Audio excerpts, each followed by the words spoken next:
Everybody then, welcome to your planning committee meeting. Item 1, to sign the minutes of the previous meeting. Is it your wish? Thank you.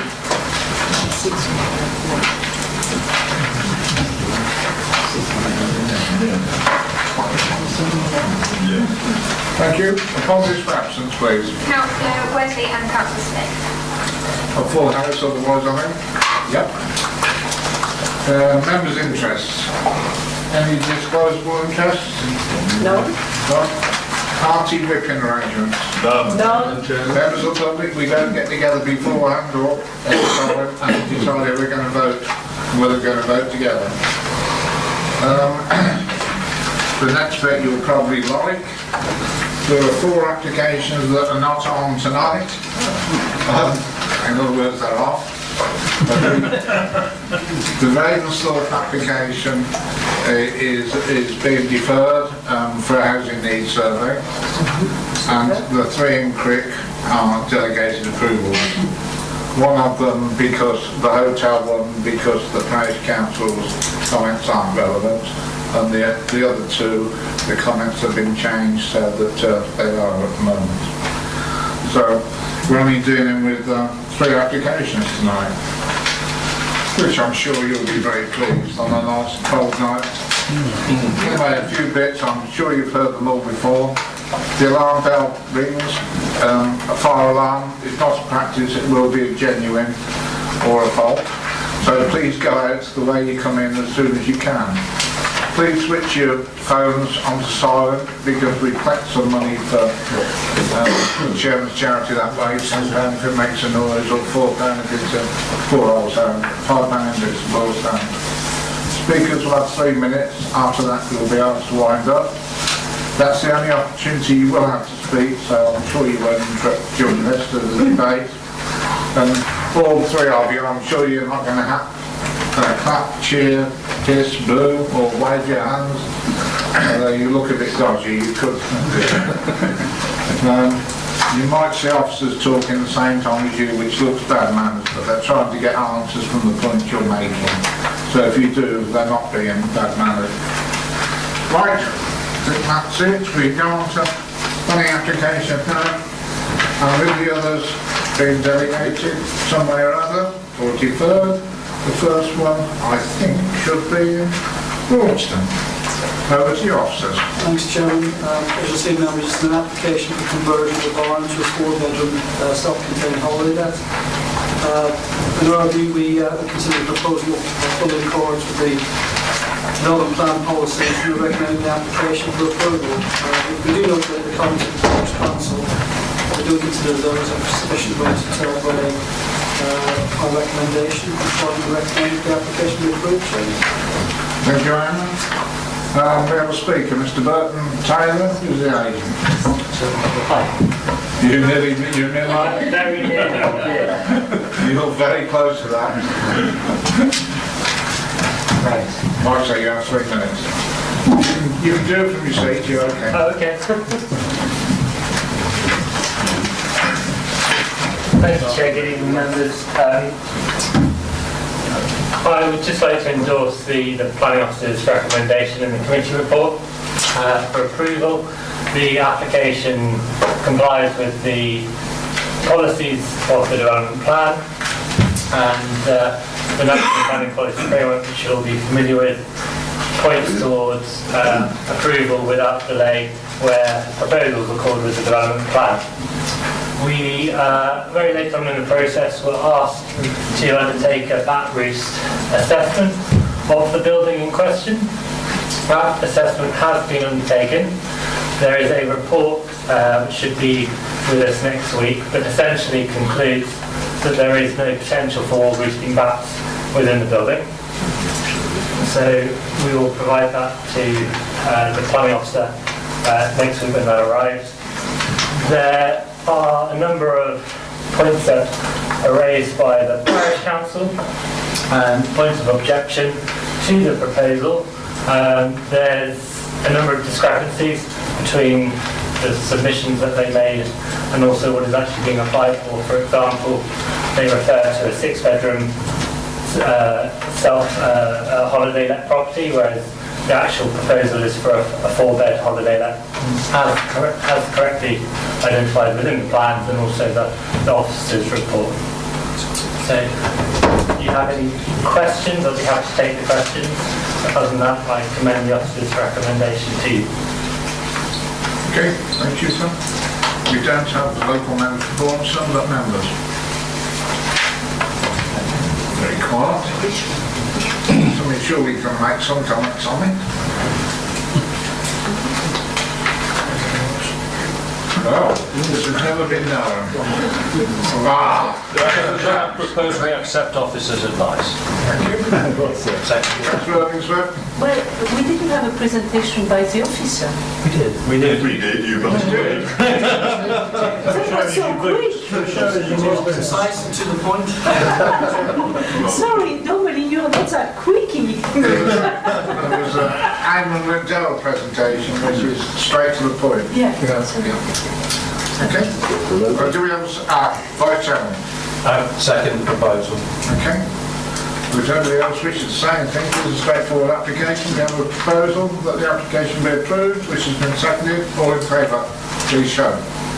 It's unanimous. Thank you, the application is approved. That must be the quickest time you've ever spent at the planning committee, young man. The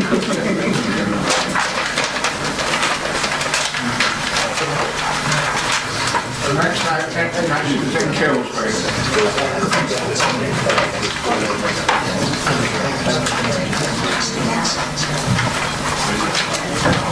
0566. Thanks, Chairman. Again, this is an application for conversion of outbuildings within the curtilage of a listed building. You'll see from the report that this is one where a balancing act has to take place, and in this particular case, officers weigh the merits of the proposal against the impacts and the harm, and judge the proposal to be outweighed by that harm. Principally, there are a number of objections to this. The Highway Authority objects because of the access to serve within the site, which they judge to be too narrow to serve up to 3 dwellings. There's a further concern about, again, a back survey with the recommendation that should be carried out prior to determination. We are recommending that is included in the reasons for refusal, which we minded to agree with officer advice. But essentially, the issue here is you've got a large principal listed building with a range of outbuildings, and historically it's been used as a farmhouse, etc. with those buildings. The subdivision to 3 dwellings really leaves the principal building with very little in the way of storage space, and converts its outbuildings to 2 dwellings with a contrived arrangement for their amenity space at the end of the range. Really, our view is that the combination of 3 curtilage and 3 ownerships in here would result in harm, really as a result of the various parking area, the parking arrangements within the site, and the desire to designate or create one's own curtilage, as it were, within that courtyard. And we consider that on balance, those issues do result in harm, which is not outweighed by any public benefit. That said, clearly members are entitled to take a different view, and I'll pass on to the Chairman. Thank you, Ayman. We have 2 speakers. First of all, Mrs. Fisher from the Parish Council. Good evening, Jenny Fisher. I'm the Kilsbury Parish Council Neighbourhood Plan representative. The Parish Council supports this development of 2 one-bedroom units at the Hollies, primarily because it satisfies Neighbourhood Development Plan Policy K4. K4 considers housing need and stresses that the provision of smaller houses and flats and bungalows to meet local need will be particularly welcomed. However, as noted in the planning report, there's also criteria within policy K3 which supports new housing that are met by the proposals. And a further, policy K6 also applies, as that policy concerns protecting the character, form and setting of Kilsby, and the Hollies development would be within the existing confines of Kilsby Village and would respect Kilsby's compact, sustainable, nucleated form and rural setting.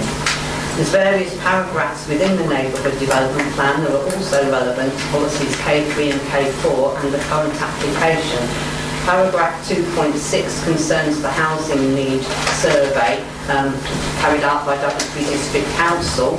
This says, this provided important information about the need for more social housing in the village, as well as smaller houses and housing to meet the needs of the ageing population. Paragraph 4.2.11 follows references to recent large developments in Kilsby and focuses on future development, and this one says, opportunities to develop on ad hoc sites within the confines of the village must be seized as they arise. It goes on to say, by definition, these schemes will be small in number, but they will ensure a flow of new properties becoming available. Paragraph 4.212 is also satisfied by the Hollies development. That says, concern has been expressed by some villagers that with further development, modern properties will heavily outnumber traditional village homes and therefore spoil the look of the village. Therefore, new development is encouraged to use locally appropriate materials and to be designed sympathetically in terms of height, scale, massing and density. Because tables at paragraph 4.2.17 are based on the housing needs survey, and these show a need for smaller properties and for bungalows.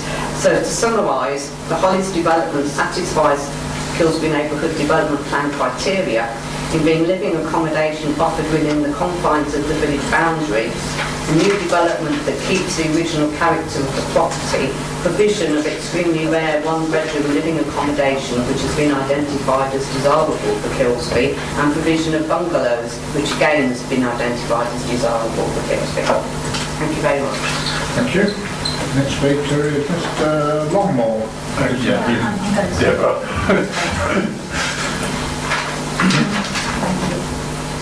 Our aim is to bring to Kilsby two unique, centrally located, small ground floor apartments. We have support of the parish plan and council with no local objections. Barn conversions often have a courtyard setting. We are not the first to seek to convert redundant farm buildings into viable residential units, thus ensuring preservation of the historic environment. The partially derelict building needs a new purpose to ensure its survival. I would like to balance the case officer's report with an objective view. Photo 1 shows the courtyard was not always an open space. It was historically cluttered with numerous central curtilage buildings. These were only cleared in the 80s. Now a generous open space, its characteristics will deter crime and create a safe and secure environment with the opportunity for residents to share this historic setting. Features of the curtilage and view through the countryside beyond will remain unchanged. A new ownership structure is a legal matter and will not alter the visible setting.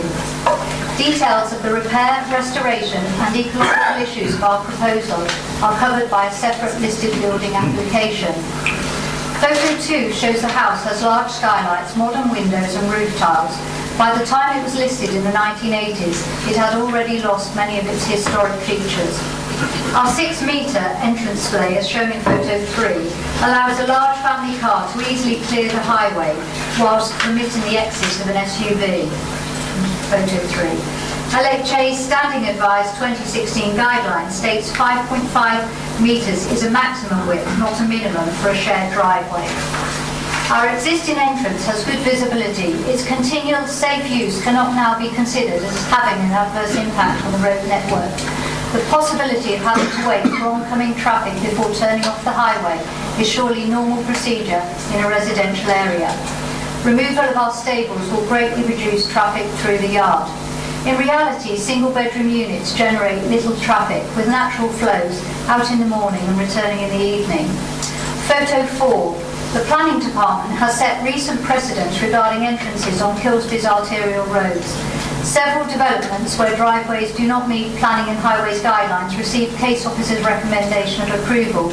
Most recently, an estate of 11 houses completed 2015 are single-width driveways where vehicles reverse onto Main Road to exit their properties.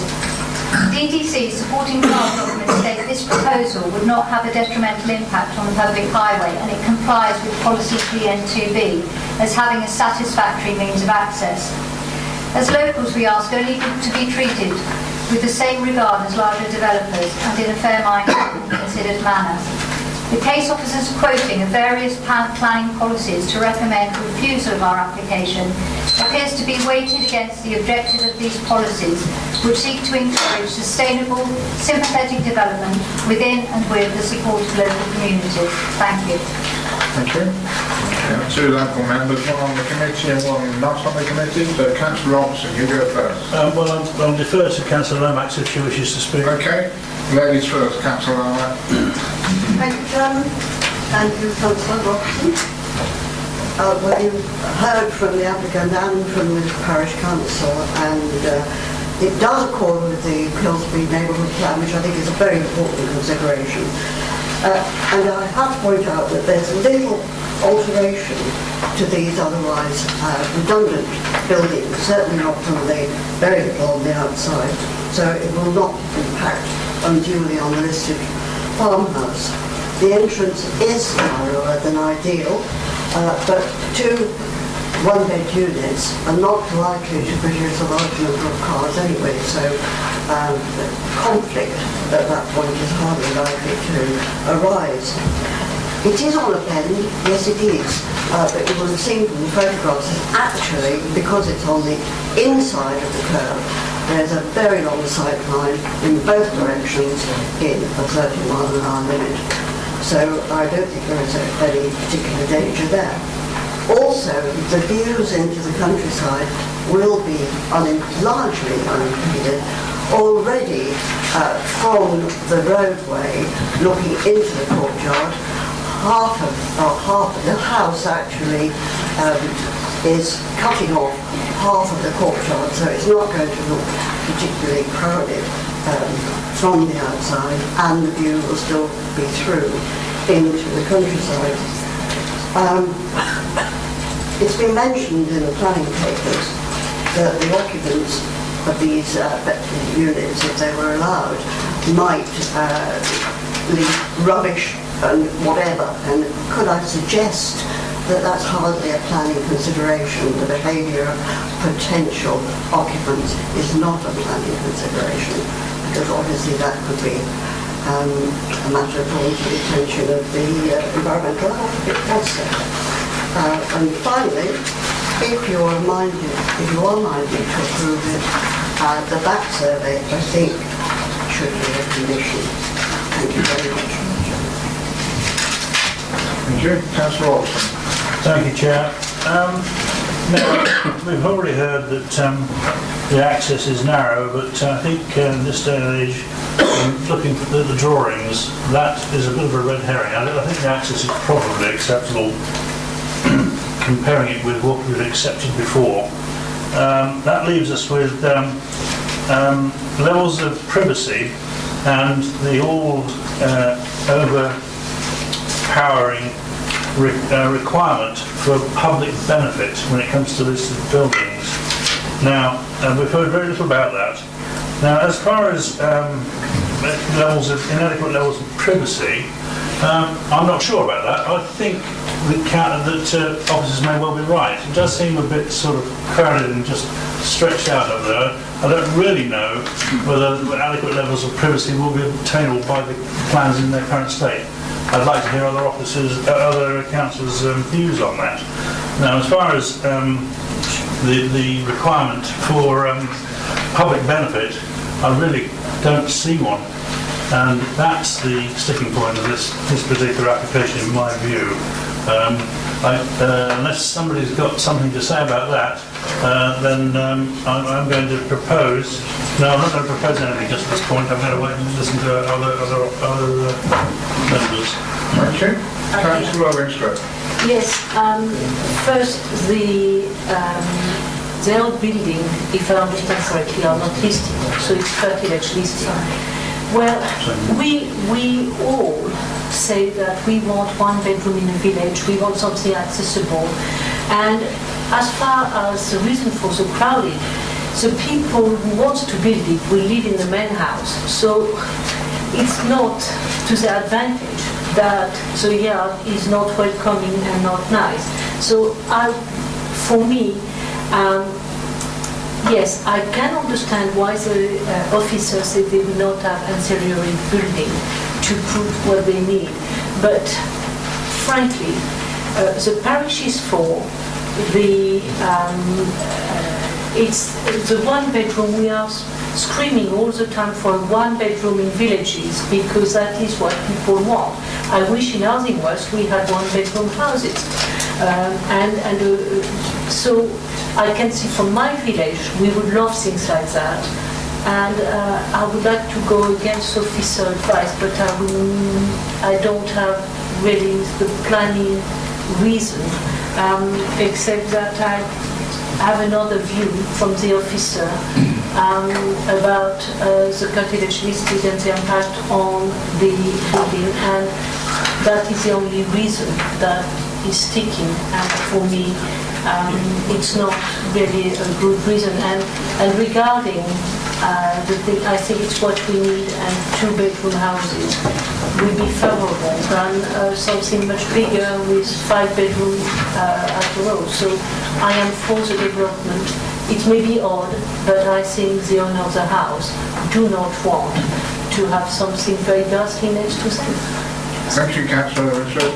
Are you making a proposition, and are you using the reason you gave as the planning reason for approval? Well, if that would be enough for a planning reason for approval. That is acceptable from a member's point of view Yes. as a planning reason. But I want to make sure, plus also, we need a bad survey before anything, so you might need to have a change of planning or plan with a bad to accommodate the bad. Okay. Officers, is that acceptable for a member to use that as a reason for approval? Well, again, Chairman, through you, as I understand the member, what she's saying is that the benefit provided is small one-bed units in ways identified Yes. less than substantial harm. Yeah. That's a valid point. What I would also say, however, is in respect of the access, I don't think the member has made any comment about the access, but clearly you've heard the applicant speak and you've seen the photographs, and the members come to a view that doesn't create a highway safety problem. Yeah. You're perfectly entitled to reach that conclusion. Yes, please. Okay, so you'd like your proposition to stand, would you? Yeah. Right, first of all, is there a seconder for that? I'll tell you, Councillor Ritchie, because I've got you down to speak next. Well, I'm very happy to second. I can't quite remember the name of some of the smaller roads in Kilsby, but if you go further up the main street in the direction of the E5, when you come to the next junction, there's a much worse exit you have, even if you're on the road, other than coming out from between two buildings. I just feel that it's just in the nature of Kilsby and in the nature of some of our small traditional villages. They were not built for cars. And I don't see why this particular exit should be regarded as a problem. Of course, if you were building a village from scratch, you would do it that way. You would do it differently. But it strikes me that the particular exit that you would have from find job actually finding it on Google. But if you pull it back down Main Street, there's a small cross street, and I know it because I often needed to use it, where where your visibility in coming out is very, very restricted because of the buildings being right up against the road. Which is unlike this particular site being further down another corner, whereas we noted that you have got much better visibility. So I don't see that should be any reason. The issue of privacy, You know, it may be that there are a lot of houses in Crosby that give more privacy, but, you know, take a walk around the Grange Estate or through the headlands and start talking about privacy. There's a hell of a lot more privacy that will be available in these one-bedroom houses than you would ever find in many of our estates. I just don't understand what the problem is. And I cannot see that there would be any reason for, for saying no to this application. Thank you, Councillor Ritchie. Anybody else wishing to speak? Councillor Jones? Thank you, Chairman. I've got concerns about this application. I mean, there are 2 points here. First of all, NCC Highways have registered an objection on grounds of access and egress. And secondly, and for me this is the most important one, unusual for me to bring this up, but I do, and it says DDC Conservation, fundamental concerns about subdividing the site into separate dwellings and separating the outbuildings from the main house. And that's what concerns me. This is a Grade 2 listed house. All right, there are plenty of Grade 2 listed houses within the district as there are elsewhere. But there are very few with their own, I say very few, there are fewer with their own courtyard and outbuildings. And these are rather attractive outbuildings with that old red brick, a mixture of brick and stone. And I can see all sorts of problems. There is a privacy problem. People like to put their washing out somewhere in the open air. Most people do.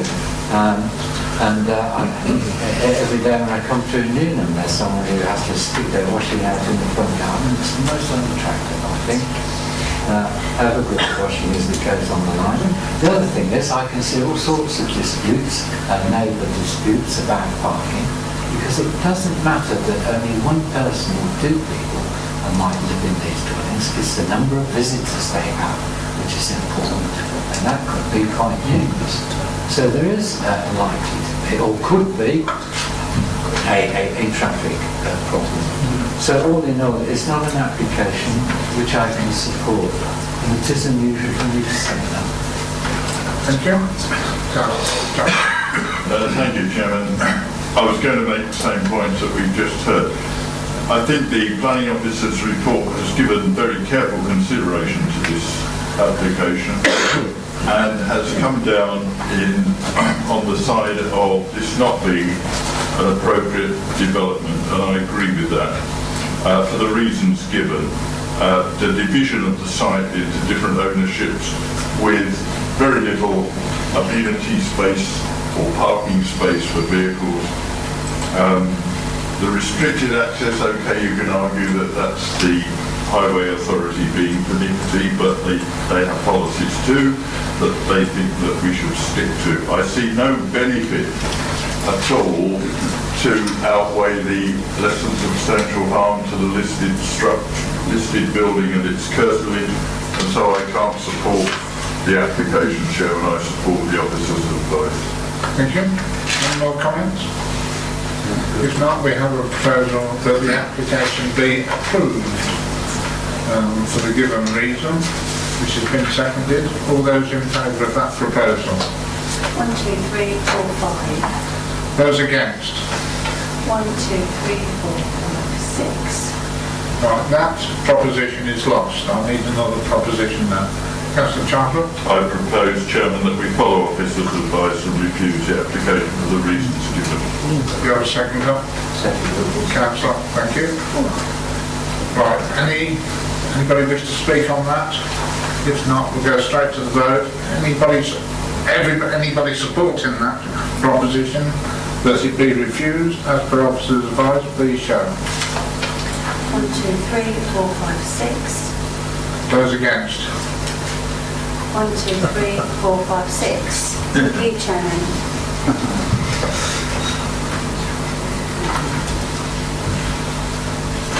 My chairman's hat says that we should follow officer's advice. My councillor's heart says that we should allow it. So that puts me in the same position as what the committee is. It's split in other words. I'm afraid I should go with Chairman's hat on and support the proposition. So just to clarify, to refuse. That's to refuse the application. The application is refused.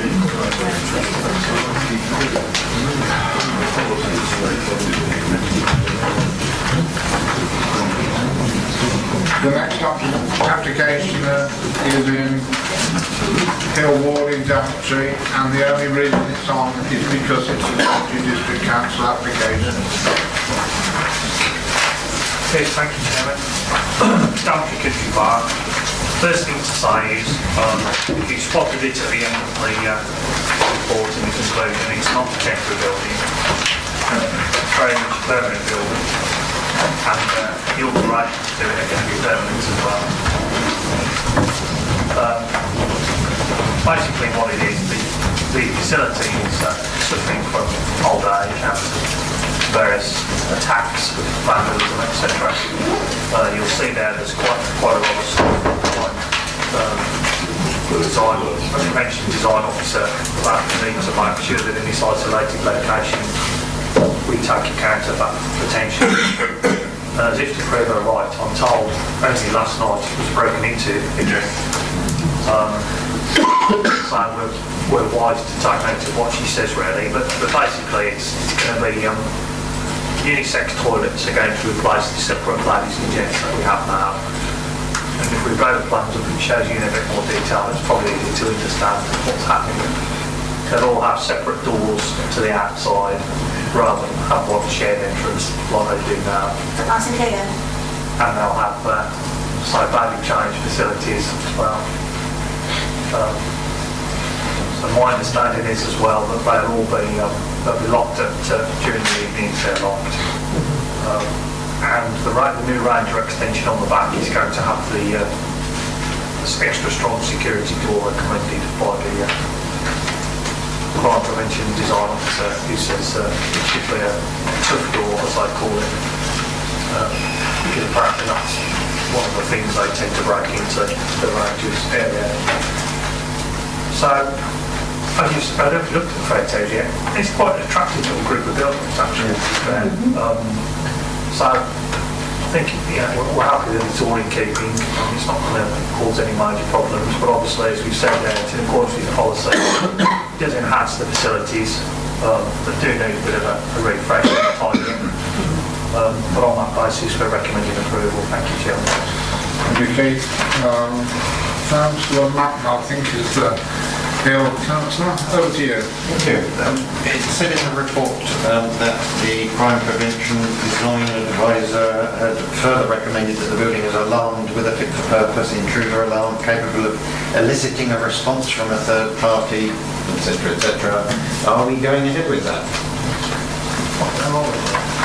I didn't see it in the conditions. I don't know, to be honest. I don't think, I don't think we can necessarily put in a plan condition, but it's something we can go back to. People obviously operate the building, but it's in their own interest to be fair. You would have thought so, yeah. But as I say, especially given it was broken into again last night. As we know the applicants well, we can tell them. We can send them a serious note as a planning committee that we feel that ought to happen. Yes, indeed. I'd like to propose that can be included in any proposition. So I consider seriously the alarm. Yeah. And I'd like to propose that we go with officer's advice and approve the application. Councillor Swift, seconded? Yep. Okay, thank you. Are you wish to speak, sir? Yes, I'd like to make a comment.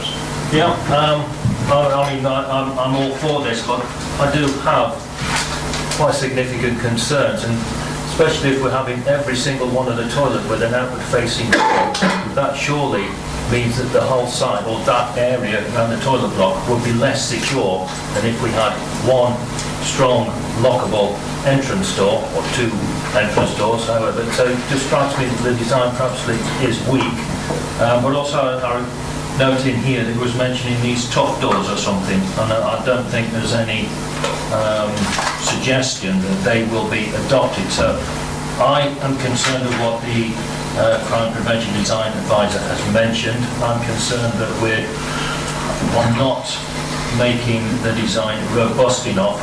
I mean, I did write down here, I'd be interested to see what the historical crime incidents were, but I think if we've had an incident last night, it shows that the place is vulnerable, absolutely back having an alarm, but I think those doors need to be of the highest integrity and any shutters and so on, so that the place is not vulnerable to attack. I'm just going to say on that point, it does say condition 4 they have to agree with us what it is they're going to be using. I think the concern was whether the actual tough doors are going to be visually acceptable and attractive approach to the building, but I think Maria's got something to add on the sound of it. So I was just going to talk about the loos. The current layout is probably at least a couple of decades and they're long overdue. Extensive consultation actually with users was undertaken, and a lot of modern developments have separate cubicles inside buildings and in these areas, because actually communal toilets are not really something that people aspire to do now. So having an individual cubicle that you can lock in, big enough to take your toddlers and your pushchair in, was very much what come through. So the design has very much been so unisex. 5 toilets that are big enough to wheel a pushchair in, 2 big accessible toilets with baby change facilities was very much responding to consultation. I mean, we can take on board if you've got concerns about... I'm absolutely fine with the design and in itself and what you're trying to do. I'm just being, sitting here very concerned that there's people who perhaps don't wish the property well, or that who knows what's going on in the criminal mind. We need to somehow thwart it and send them on somewhere else, as it were. It's not worth attacking this because the doors are too hard, we can't open them, we can't wreck the place. And the alarm will go off. And the alarm's gone off and we've just been arrested. We'll take that all on board with the... So I think with conditions, absolutely fine. So some of these newer toilets, if they're metal now on the inside, there's no ceramics they can smash it. A lot of it is all designed specifically to make everything's recessed because it's all metal and there isn't a lot they can do once they get it. Don't let them in the first place. I think that's part of the deterrent thing. Is that, what are you going to do when you get in there anyway? Some of it is actually included in the description down here. Recessed hand dryers, recessed loo dispensers, all recessed fireproof waste nappy disposal, LED lighting activated by the sensor. The water supply solenoid cuts off so you can't flood it, so that they're designed to be quite vandal-proof. Right, Councillor Robertson. Yeah, I was just going to say, Chair, am I right in saying that the cubicles that have outside that door access don't actually have indoor access, so therefore the security issue is not relevant? Am I right in saying that or not? All they can do is get into the toilets, as I understand it. You can only get it, you can only get in one way and out the same way. There's no through route to the building. Yeah, they can only get into one cubicle at a time, through the one door into that cubicle,